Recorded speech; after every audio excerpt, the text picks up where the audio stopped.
bizani ayollarni ichimizdagi kasalliklar, barcha muammolar psixologik bo'ladi birinchi o'rinda. Ikkinchi o'rinda butun tanadagi limfalar yaxshi ishlamayotganligi uchun bo'ladi.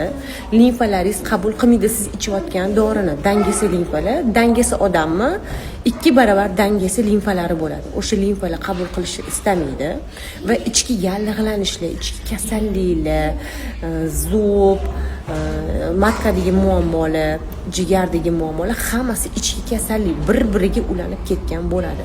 Ichni tozalash kerak, harakat qilish kerak, sport bilan shug'ullanish kerak. Endi olma pish ozmi deb o'tiraverganlar to'q yo'q. 80 ta doktorga boring, baribir ham taqalib fitnessga kelaveradi.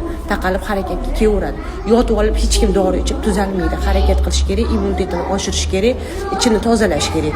Umuman eri yo'q ayol ham bemalol soppa hech qanaqa kissasiz, miyomasiz yashay oladi.